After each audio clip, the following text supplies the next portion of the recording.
Hear the word of the Lord. Nous allons entendre la parole du Seigneur. Jonah chapter 4. But it displeased Jonah exceedingly, and he was angry. And he prayed to the Lord and said, O Lord, is not this what I said when I was yet in my country? That is why I made haste to flee to Tarshish, for I knew that you are a gracious God and merciful, slow to anger and abounding in steadfast love, and relenting from disaster. Therefore now, O Lord, please take my life from me, for it is better for me to die than to live. And the Lord said, Do you do well to be angry? Jonah went out of the city and sat to the east of the city and made a booth for himself there.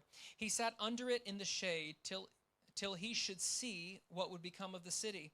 Now the Lord God appointed a plant and made it come up over Jonah, that it might be a shade over his head, to save him from his discomfort. So Jonah was exceedingly glad because of the plant. But when dawn came up the next day, God appointed a worm that attacked the plant, so that it withered. When the sun rose, God appointed a scorching east wind, and the sun beat down on the head of Jonah, so that he was faint. And he asked that he might die, and said, It is better for me to die than to live. But God said to Jonah, Do you do well to be angry for the plant? And he said, Yes, I do well to be angry, angry enough to die. And the Lord said, You pity the plant for which you did not labor, nor did you make it grow, which came into being in a night and perished in a night. And should I not pity Nineveh, that great city, in which there are more than 120,000 persons who do not know their right hand from their left, and also much cattle? Jonas le prit très mal et fut irrité. Il pria l'Éternel en disant, Ah, Éternel, n'est-ce pas ce que je disais quand j'étais encore dans mon pays? C'est ce que je voulais éviter en fuyant à Tarsis. En effet, je savais que tu es Dieu de grâce et de compassion, lent à la colère et riche en bonté, et que tu regrettes le mal que tu envoies.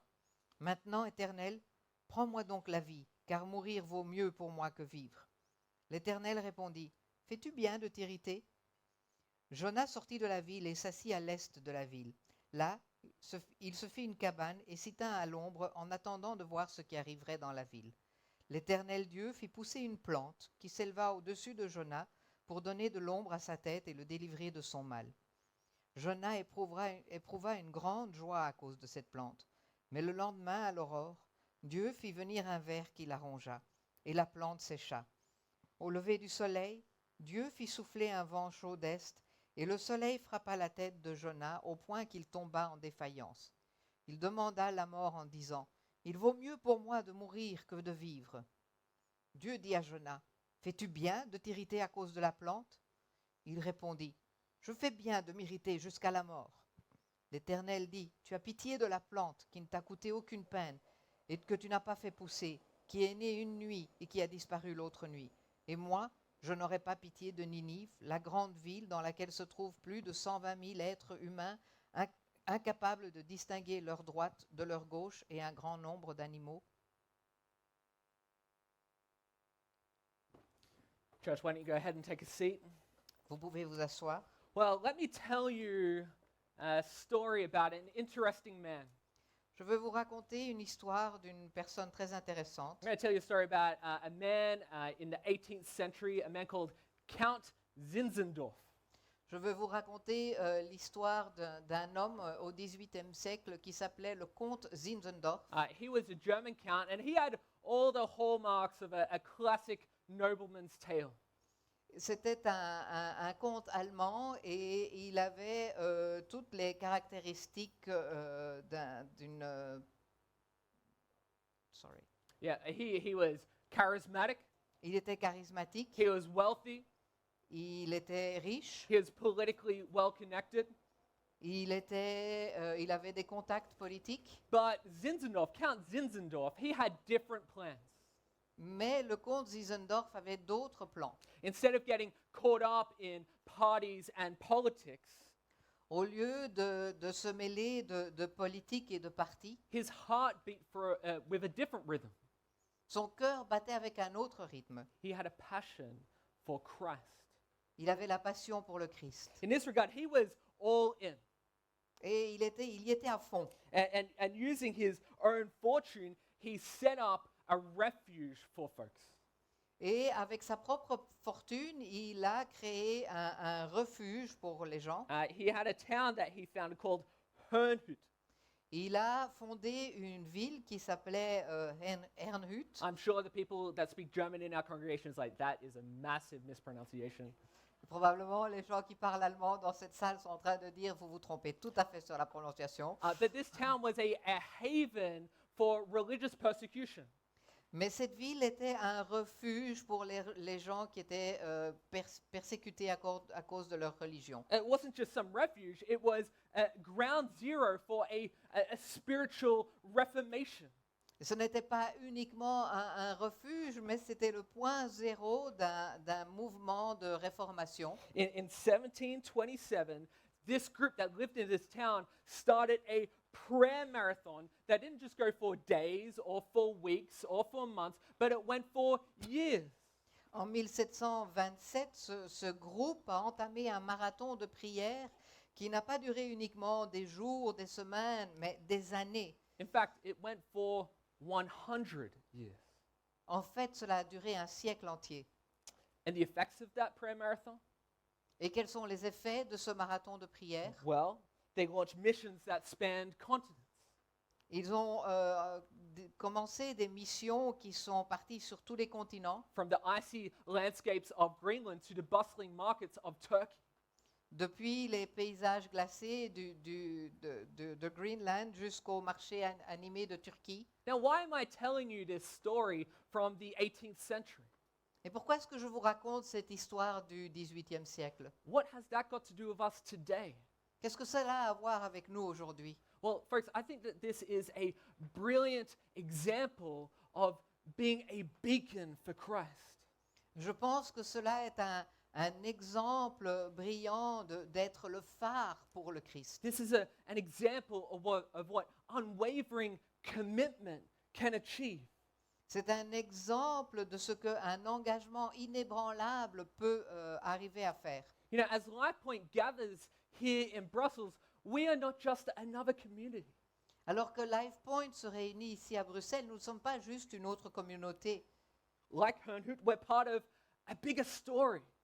De la même manière que Herrnhut, nous faisons partie d'une plus grande histoire. We're part of God's story. Nous faisons partie de l'histoire de Dieu. And with our French-speaking service kicking off on September 10th, who knows what new chapters await? Et avec le lancement de notre service francophone le 10 septembre, Dieu sait quels nouveaux chapitres nous attendent. I want you to picture this. Je voudrais que vous puissiez vous imaginer cela. That LifePoint Brussels becomes a beacon for missionaries here in Belgium.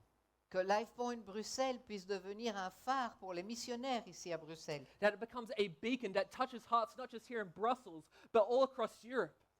Qu'elle puisse devenir un phare qui touche les cœurs, pas seulement ici à Bruxelles, mais dans toute l'Europe. I want you to imagine your very own street transformed by the love of Jesus Christ. Je veux que vous puissiez vous imaginer votre propre rue qui soit transformée par le Christ. But dreams like this just aren't handed out. Mais ce genre de rêve n'arrive pas tout seul. They are gained through radical commitment to God's mission. Ils sont gagnés par le biais d'un engagement radical envers Christ. So today, as we look at Jonah 4 and as we wind down this series, we're going to look at two critical insights here today. Et donc aujourd'hui, alors que nous allons regarder Jonas chapitre 4 et que nous terminons cette série, nous allons voir deux points principaux. And we're going to first start with Jonah's distraction here in Jonah 4. Et nous allons commencer par la distraction de Jonas dans le chapitre 4. So if you have your Bibles there with you, why don't you take them out? We're going to read through this throughout the message. Et donc si vous avez vos Bibles, prenez-les, nous allons lire cela durant le message. And we're going to firstly look at Jonah 4 verses 1 to 4. Et nous allons regarder d'abord Jonas 4, versets 1 à 4. Let's read. Disons. But it displeased Jonah exceedingly, and he was angry. And he prayed to the Lord and said, O Lord, is not this what I said when I was yet in my country? That is why I made haste to flee Tarshish, For I knew that you are a gracious God and merciful, slow to anger, and abounding in steadfast love, and relenting from disaster. Therefore now, O Lord, please take my life from me, for it is better for me to die than to live. And the Lord said, Do you do well to be angry? Jonas le prit très mal et fut irrité. Il pria l'Éternel en disant, Ah, Éternel, n'est-ce pas ce que je disais quand j'étais encore dans mon pays? C'est ce que je voulais éviter en fuyant à Tarsis. En effet, je savais que tu es un Dieu de grâce et de compassion, lent à la colère et riche en bonté, et qui regrette le mal que tu envoies. Maintenant, Éternel, prends-moi donc la vie, car mourir vaut mieux pour moi que vivre. L'Éternel répondit, Fais-tu bien de t'irriter? This is a surprising twist. C'est un rebondissement surprenant. I mean, so far in Jonah, we've seen an intense journey over 4 chapters. Jusqu'à maintenant, dans Jonas, on a vu un voyage très intense pendant 4 chapitres. And we just saw that Jonah preached a concise sermon, just 8 words, and all of Nineveh repented. Et on a vu que Jonas a prononcé un sermon très court qui était uniquement 8 mots et miraculeusement toute la ville de Ninive s'est repentie. Well, I'll be the first to say, as a pastor, if I preached a sermon like that and all of Brussels repented, that would be a divine triumph. Je serais le premier à dire en tant que pasteur que si je devais prêcher un sermon similaire et que tout Bruxelles pouvait se repentir, cela serait un miracle divin. Imagine standing out there in the middle of Grand Place, delivering a brief message of 8 words and the entire city coming to Christ. Imaginez-vous d'être au milieu de la grande place et de livrer un message de 8 mots et que toute la ville se tourne vers le Christ. Every apartment in Excel to every townhouse in Waterway aligning themselves to God. Tous les appartements à Excel et jusqu'à la maison communale à Woluwe, tous les cœurs se retournent vers l'Évangile. Imagine as you hopped on the metro or on the tram or on the bus this morning, that as you were heading to church, the people around you had their Bibles open, reading God's Word. Imaginez-vous que vous puissiez rentrer dans le métro ce matin et que, en venant à l'église, et que tout le monde a sa Bible dans le métro et lit la parole de Christ. You know, we've been announcing for the last few months, weeks, that we are going to be moving to 2 services on September 10th. Imagine that everyone's like, yes, a new service at LifePoint. We're excited for that. On discute déjà depuis quelques mois que nous allons passer à 2 services ici à LifePoint Bruxelles. Imaginez-vous que la réaction soit « Yeah, un nouveau service à Bruxelles, c'est super !» But Jonah, instead of joy, we find him stewing in his anger.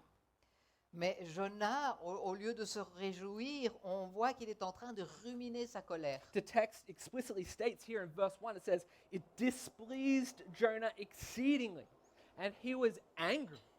On le voit dans le premier verset où on peut lire Jonas le prit très mal et il fut irrité. It's almost confusing. C'est vraiment déroutant. Listen closely to Jonah's lament in verse 2. Écoutez la complainte de Jonas dans le verset 2. It says, Oh Lord, is not this what I said when I was yet in my country? That is why I made haste to flee to Tarshish. For I knew that you were a gracious God and merciful, slow to anger and abounding in steadfast love, and relenting from disaster. Ah, Éternel, n'est-ce pas ce que je disais quand j'étais encore dans mon pays? C'est ce que je voulais éviter en fuyant à Tarsis. En effet, je savais que tu es un Dieu de grâce et de compassion, lent à la colère et riche en bonté, et qui regrette le mal que tu envoies. One thing that is true here is that Jonah has a deep theological grasp of who God is. Une chose qui est réelle ici, c'est que Jonas a une profonde compréhension théologique de qui Dieu est. He's like listing the awe-inspiring attributes of God. Il énumère les attributs impressionnants de Dieu, But it's not out of admiration. mais ce n'est pas par admiration. His words are dripping with resentment.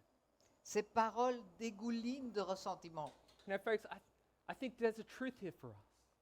Et je pense qu'il y a une vérité ici pour nous. It's one thing to understand God's nature intellectually. C'est une chose de comprendre la nature de Dieu intellectuellement, But it's another to align our hearts with it. mais c'en est une autre de pouvoir aligner notre cœur avec cela. I think some of us, all of us, need to think about that. Je pense que certains d'entre nous, ou plutôt nous tous, devons penser à cela. See, why such anger from Jonah? Pourquoi une telle colère de la part de Jonas? I mean, this is a man who is freshly delivered from a belly of a fish. C'est un homme qui a récemment été délivré du ventre d'un poisson. He has just witnessed a city-wide revival. Il vient de voir un éveil qui s'est passé dans une ville entière. But he would rather watch his life end than bask in God's grace for Nineveh. Mais il préfère voir la fin de sa vie plutôt que de se réjouir dans la grâce de Dieu pour Ninive. But in verse 4, God responds not with condemnation, but with profound wisdom. Mais dans le verset 4, Dieu répond avec une sagesse profonde et pas avec une condamnation. He says, do you do well to be angry? Et il lui dit, fais-tu bien de t'irriter? See, God's questions are rarely for his benefit. Les questions de Dieu sont rarement pour son propre profit. I think more often they serve as mirrors for us to examine our own souls. Je pense que le plus souvent, c'est un miroir afin que nous puissions examiner notre propre âme. They pull us into self-reflection. And here he's urging Jonah to see something essential. Elle nous pousse à l'autoréflexion et ici, je pense que ça pousse Jonas à réaliser quelque chose d'essentiel. See, Jonah clearly had problems with Nineveh. Jonas avait réellement un problème avec Ninive. They were a shadow of oppression over Israel, and they were notorious for their cruelty. Ninive était une ombre d'oppression pour Israël et ils étaient connus pour leur cruauté. And for Jonah, a proud Israelite, there was personal pride at stake, his heritage, his status. Et pour Jonas, c'était sa fierté personnelle qui était en jeu, son statut, son héritage. And a repentant Nineveh threatened all that he held dear. Et une Ninive repentante, tout cela mettait en péril ce qui lui était cher. And when it be something like status or pride or even personal comfort, when that begins to take precedence over God, well then that becomes an idol. Et c'était, que ce soit son statut, l'orgueil ou même un confort personnel, quand ces choses prennent le pas sur la volonté de Dieu, cela devient une idole. I think perhaps Jonah's anger serves as an indicator, kind of like a spiritual dashboard that reveals a deeper idolatry of the heart. Et je pense que la colère de Jonas est un indicateur spirituel qui révèle en fait une idolâtrie dans le cœur, au plus profond du cœur. And today for us, I think we should reflect on this. Et aujourd'hui, je pense que nous devons réfléchir à cela. Maybe it's not anger that clouds your vision. Peut-être que ce n'est pas la colère qui obscurcit votre vision. Maybe it's something more subtle like indifference or worry. Peut-être que c'est quelque chose de plus subtil comme l'indifférence ou l'inquiétude. Perhaps it's a creeping apathy towards God's mission. Peut-être que c'est une apathie par rapport à la mission de Dieu. You know, a mere acknowledgement of his existence, but no real commitment. Une reconnaissance de son existence, mais pas d'engagement véritable. If there's something in your life, a dream or a fear that overshadows God's calling, then it is worth questioning. S'il y a quelque chose dans votre vie, un rêve ou un désir qui cache le désir de Dieu, alors il faut y réfléchir. Do we ask ourselves, have I made it an idol?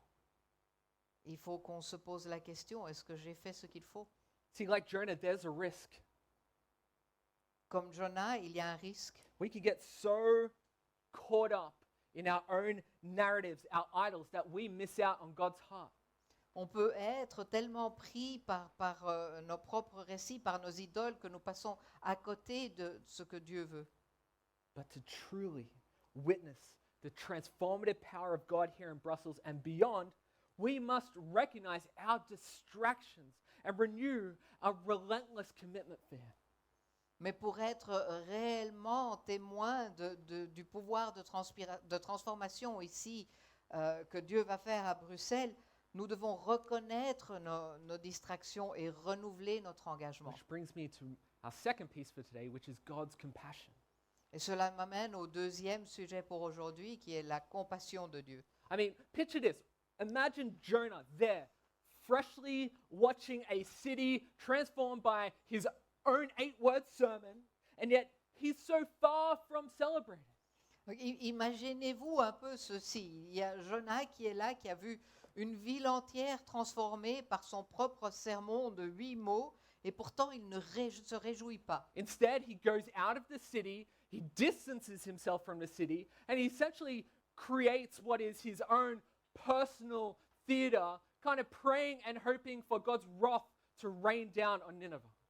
Au lieu de cela, il quitte la ville, il prend ses distances et il organise son petit théâtre personnel et en espérant que Dieu jette sa colère sur Ninive. Yeah, I mean, it's clear, isn't it? Jonah is not aligned with God's heartbeat here. C'est clair ici que Jonas n'est pas aligné avec le cœur de Dieu. And while Jonah might be waiting for, fire and brimstone, God's not done with his servant Jonah. No, not yet. Et alors que Jonas est là en train d'attendre le feu et le soufre, on voit que Dieu n'a pas encore terminé avec Jonas. See, God doesn't just want our hands and our feet. He wants our hearts. Vous voyez, Dieu ne veut pas uniquement nos mains et nos pieds, il veut nos cœurs. He wants our very hearts. Il veut nos propres cœurs. See, in this interaction between God and Jonah, we notice God's unwavering compassion. Dans cet échange entre Dieu et Jonas, on peut remarquer la compassion inébranlable de Dieu. And it's not just for the Ninevites, it's for his disgruntled prophet Jonah.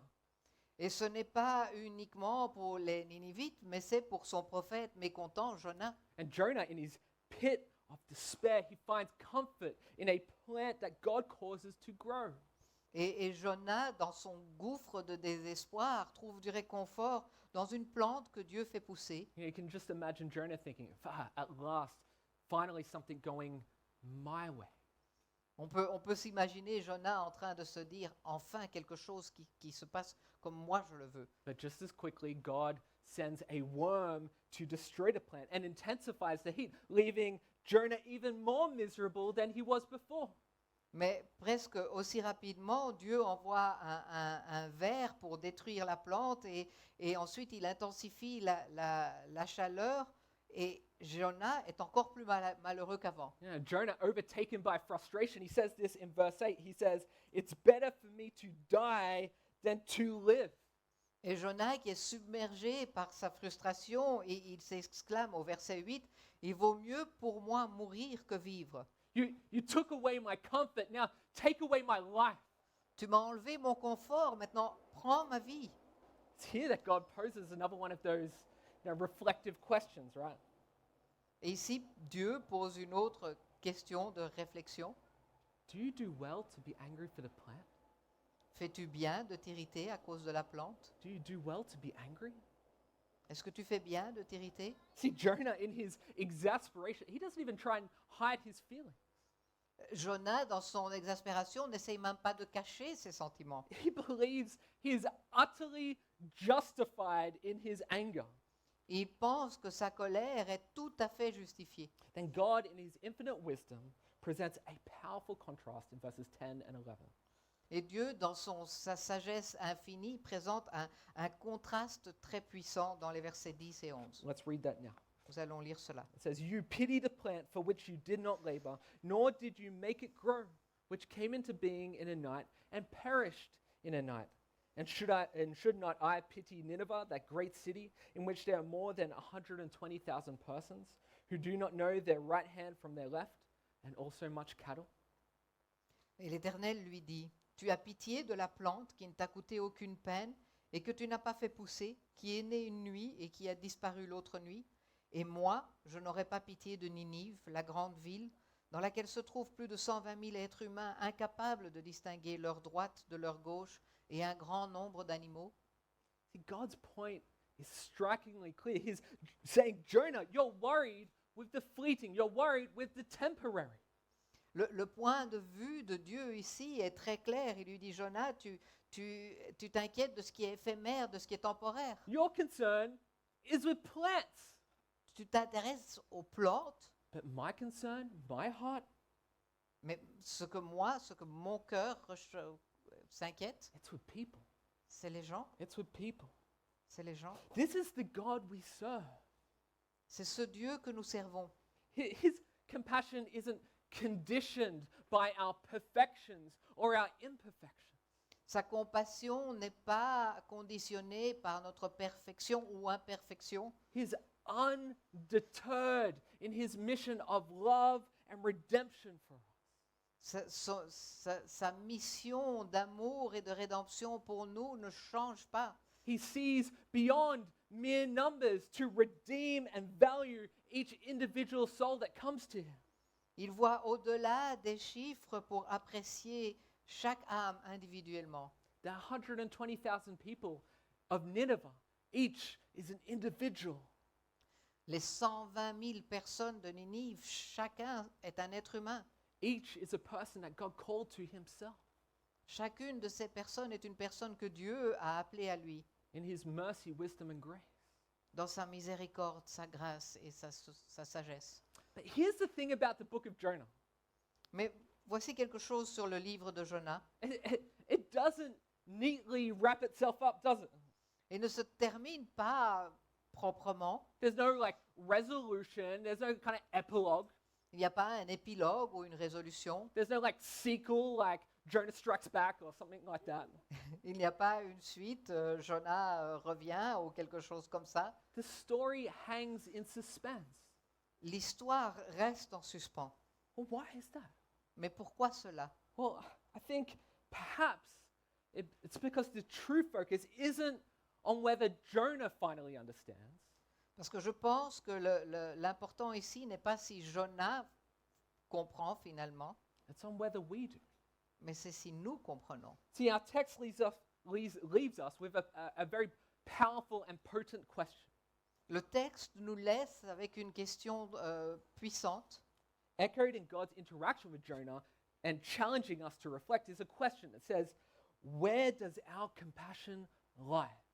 Et cette question fait écho avec l'interaction de Dieu avec Jonas et nous pousse à réfléchir. What truly grips our hearts? Où se situe notre compassion? Qu'est-ce qui nous tient vraiment à cœur? How will we respond to God's unrelenting love for his people?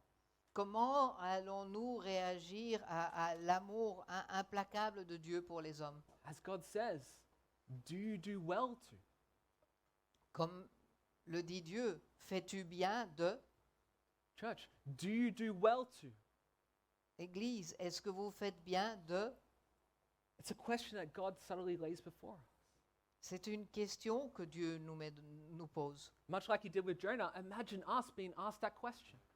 De la même manière qu'il l'a fait avec Jonas, imaginez-vous Dieu nous poser cette question. It's like God hands us a blank canvas and he urges us to paint our true passions on it. C'est comme si Dieu nous donnait une nouvelle page blanche et qui nous pousse à mettre nos véritables passions dessus. Take a moment to think and reflect. Prenez un moment pour réfléchir. What fills that space for you? Qu'est-ce qui remplit cet espace pour vous? Do you do well to what? Est-ce que vous faites bien de quoi? Is it your career? Est-ce que c'est votre carrière? Is it your bank account? Est-ce que c'est votre compte en banque? Is it the comfort or the house that you live in? Est-ce que c'est le confort de la maison dans laquelle vous vivez? Could it even be the successes and dreams that you have for your children? Est-ce que ça pourrait même être le succès et les rêves que vous avez pour vos propres enfants? Look, it's easy to let our daily aspirations guide us. C'est très facile de laisser nos aspirations journalières nous guider. And listen, none of these aspirations are inherently wrong. Et aucune de ces aspirations, de ces ambitions ne sont au départ mauvaises. The issue arises is when they overshadow the mission that God has for us.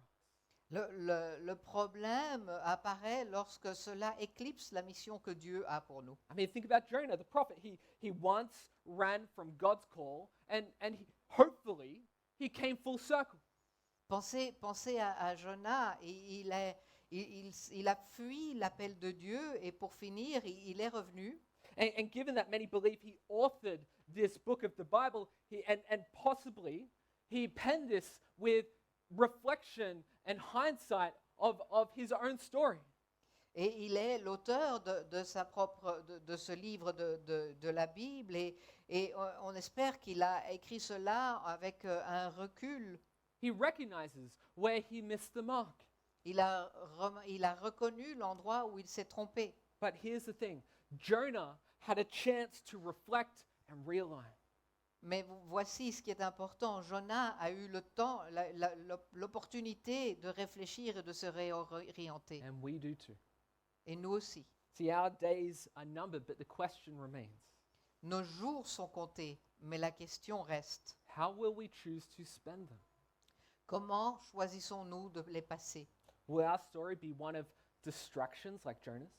Est-ce que notre histoire sera une histoire de distraction comme celle de Jonas?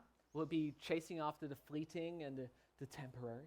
Est-ce que nous allons poursuivre l'éphémère et le temporaire? Or will we be a people like Count Zinzendorf, Ou est-ce que là, nous allons être un peuple comme le comte Zinzendorf, like him and his community? comme lui et sa communauté? Or perhaps to have an even more immediate example, the Rabins and their family. Ou peut-être, pour avoir un exemple plus contemporain, la famille des Raybon, People who are relentlessly committed to the bigger picture. les gens qui recherchent la plus grande image avec, sans relâche, Sharing the redemptive love of Christ with the people next door.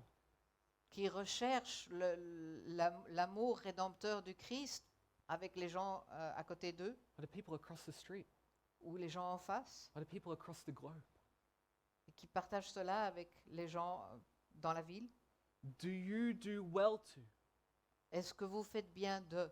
The blank is yours to fill. Le creux reste à vous pour le remplir. But remember, it's not just about what you write down, Et ce n'est pas uniquement ce que vous allez écrire, but it's the legacy it leaves behind. mais c'est l'héritage que vous laissez derrière vous. So how will you fill your blank today? Donc comment allez-vous remplir votre espace aujourd'hui? Now, church, I don't want us to just leave church today with our hands empty. Je ne veux pas aujourd'hui que nous quittions cette église avec les mains vides. I want us to be a people of action. Je veux que nous soyons un peuple d'action. And we can demonstrate our commitment to God today. Et nous pouvons démontrer notre engagement à Dieu aujourd'hui. You know, there are many things that God is calling each of us to. Il y a beaucoup de choses pour lesquelles Dieu nous appelle. And I want to encourage you today to respond to one of these for you.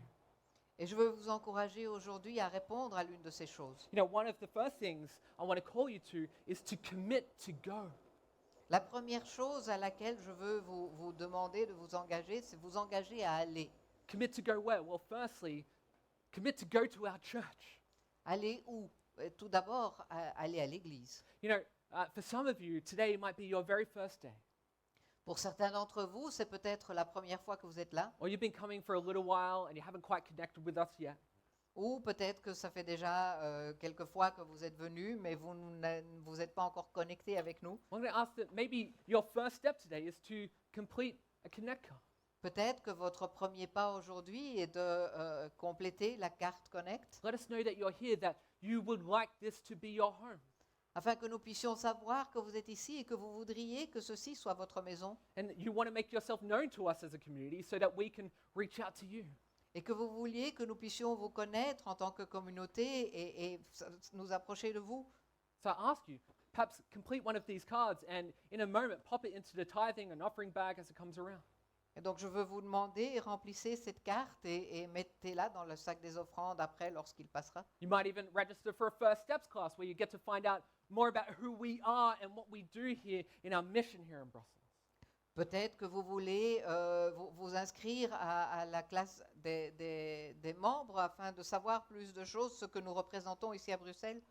Well, the second thing here this morning is I'm going to ask you to commit to go to your neighbors.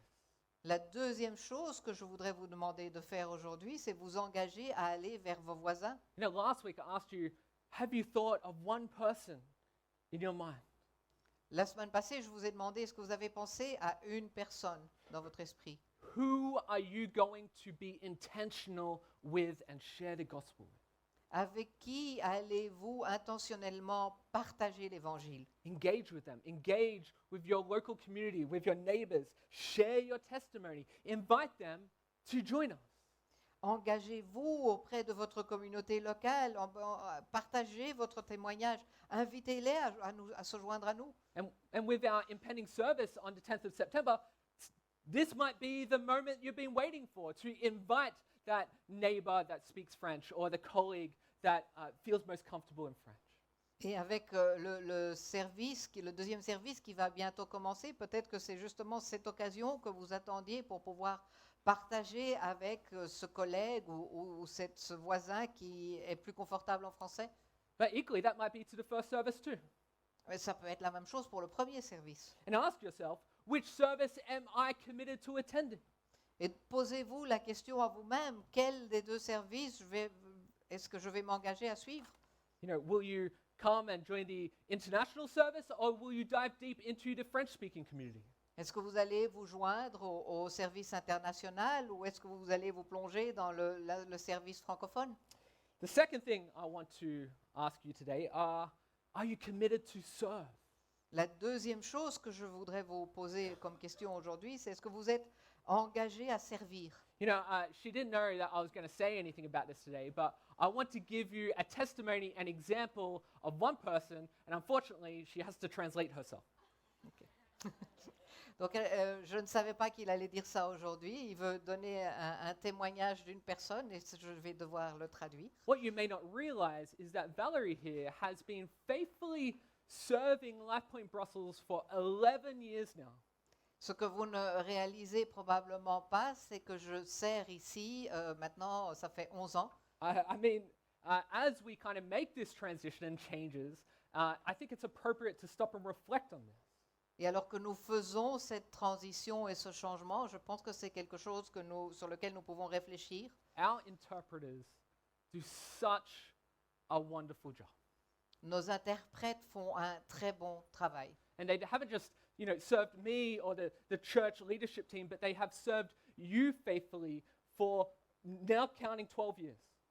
Et cette équipe ne sert pas uniquement le pasteur ou l'équipe, les leaders de l'Église, mais toute l'Église pour maintenant, cela fait 12 ans. This takes a resolute steadfastness and reliance on the Lord and what His vision is for Brussels to do this. Et cela demande une résolution stable et une vision sur ce que le Seigneur veut faire pour ici. This is a model of commitment for us. C'est un modèle d'engagement pour nous. You know, I think it's only appropriate that right now we thank our interpreters and translators. Et je pense que c'est le bon moment pour remercier nos interprètes et traducteurs. And so, church, let's give them a round of applause for what they do for us. Si vous voulez bien les applaudir. That many of the crowns that they have laid up for themselves in heaven. Ça fait partie de ce qui les attend dans les cieux. See, here's the truth, church. The growth and flourishing of our church community doesn't just rely on those who attend, but those who serve. Et donc voici la vérité.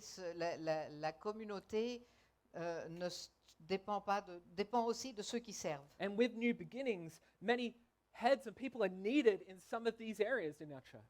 Et avec ces nouveaux débuts, nous avons besoin d'autres personnes dans certains de ces domaines. Let me point out a few of those areas. Kids Club. Je vais vous en énumérer quelques-uns. Le club des enfants. This is not just childcare. This is our next generation of image bearers. Ce n'est pas seulement prendre soin des enfants, c'est notre prochaine génération de ceux qui portent l'image du Seigneur. Little ones made in God's image who are the future of the church that need God's reliance. They need to know His guidance. They need to know His love. Ce sont des enfants qui portent l'image de Dieu et qui ont besoin d'apprendre l'amour de Dieu. Are you called to this mission? Est-ce que vous êtes appelés à cette mission? Secondly, connections or hospitality ministry. Deuxièmement, le ministère d'hospitalité ou de connexion. You know, hospitality is such an important ministry. L'hospitalité est un ministère très important. I remember my first day walking into the doors of Life Point. It's just a regular person walking off the street, and the warm smile and embrace that greeted me. Je me souviens du premier jour où je suis rentrée, où j'ai passé les portes de LifePoint en tant que simple personne, et je me souviens du sourire chaleureux de la personne qui m'a accueilli. The Connections Ministry, Hospitality Ministry, this is about forming lasting relationships with people.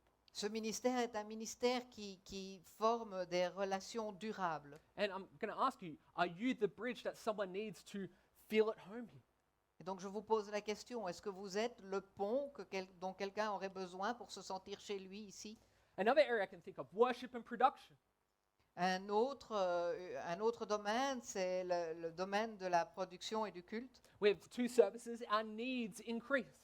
Avec 2 services, nous avons besoin de plus de personnes. So if you have a talent in music or behind the scenes, now is the time. Et donc, si vous avez un talent en musique ou derrière la scène, c'est le bon moment pour commencer. Communication. La communication. In an era of digital connections, our voice needs to be clear in these channels. À l'ère des connexions numériques, nous avons besoin d'une voix claire dans ces médias. Can you be the voice or the hand that amplifies God's message? Est-ce que vous pouvez être la voix ou la main qui amplifie le message de Dieu? You know, as we go out today, we're going to be asking you to take a step. Alors que nous quittons l'Église aujourd'hui, nous allons vous demander de prendre un pas. And we're going to ask you to register if you are not involved in ministry here in one of these areas or perhaps another area at church.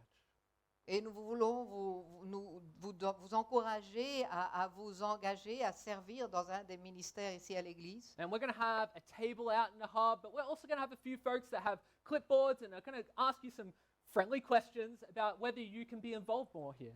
Et nous allons avoir une table dans la salle d'à côté, mais nous allons aussi, certaines personnes vont vous approcher avec un papier pour vous poser certaines questions. Remember, as Peter says, we are each apportioned a gift.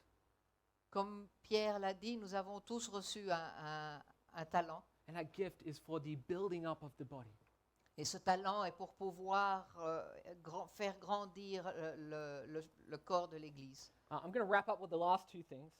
Je vais terminer avec 2 dernières choses. This is also a commitment to us today to give. Et c'est aussi un engagement pour nous aujourd'hui de donner. See, we're all called to this, whether we're goers or we're senders.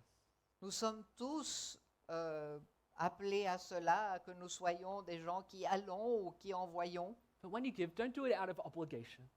Mais quand vous donnez, ne le faites pas parce que vous êtes obligé de le faire. Instead, fuel the mission. Mais au lieu de cela, voyez, c'est un moyen de fournir à la mission, Propel the message. envoyer le message. I'm calling you to be part of the bigger picture. Je vous appelle à faire partie du plus grand, de l'ensemble. Let your giving be a reflection of your commitment to God and His mission. Que votre don soit le reflet de l'engagement de votre cœur dans le dessein de Dieu. You know, after I pray in a moment, we're going to be passing the offering and tithing bags around. Alors qu'on va prier sous peu, on va passer les sacs des offrandes. But perhaps this can be a good moment to tell you that we also do offering online. Mais c'est un bon moment peut-être de vous rappeler que nous faisons aussi les offrandes en ligne. If you'd like to know how to do that, you can come to me, you could go to Rob. It should be up on the screen perhaps. Si vous voulez faire cela, vous pouvez venir vers moi, vers Rob. But if you'd like more information about how to do that, you can also grab one of the giving cards just at the door over there. Ou vous pouvez prendre une des cartes pour donner qui se trouve là-bas à la porte. But finally, we can also commit to pray. Mais nous pouvons également nous engager à prier. I think we can pray three things broadly at this moment. Nous pouvons prier pour trois choses en ce moment. Let's pray for these things. So, first thing we can pray for the Lord to use Life Point Church in Brussels as a beacon of His grace and love. La première chose pour laquelle nous pouvons prier, c'est que le Seigneur utilise l'église de Life Point Bruxelles comme un phare de son amour et sa grâce. Secondly, we can pray for this family to be an embodiment of God's word reaching out to those around us. Nous pouvons prier pour que cette famille incarne les enseignements et tende la main à ceux qui l'entourent. And finally, we can pray for salvation. Et finalement, nous pouvons prier pour le salut, Let's pray for hearts to turn, que les cœurs puissent se tourner, for eyes to open, que les yeux s'ouvrent and lives to be transformed by the power of His word. et que les vies soient transformées par la puissance de sa parole. Church, why don't we finish by praying that now? Et nous pouvons terminer en faisant cela maintenant. Church, let's pray. Prions.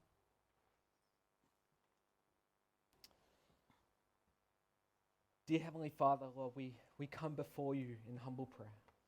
Seigneur, nous venons devant toi humblement en prière. Lord, we thank you that you give us a serious mission here in Jonah. Nous te remercions parce que tu nous donnes une mission importante ici dans Jonah. And Lord, I pray that from this word today that we will take a step of commitment and obedience. Et nous prions que nous puissions prendre un pas d'obéissance et d'engagement. Lord, I pray that you use us. Que tu nous utilises, Seigneur. Lord, that we can be a shining beacon to you. Que nous puissions être un phare pour toi. Lord, let us be vessels that shine here in Brussels so brightly, Soyons des vaisseaux qui brillent tellement fort ici à Bruxelles. like a city on a hill, Lord. Let's be a beacon of His love and His grace. Comme une ville sur la montagne, que nous puissions être un phare de sa grâce et de son amour, Lord, pointing to Christ and what He has done on the cross for us.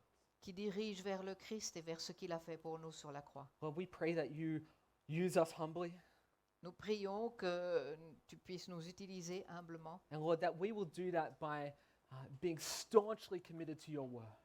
et que nous puissions faire ça en étant engagés fortement dans ta parole. Lord, we are so privileged to have your word that we can read each and every day.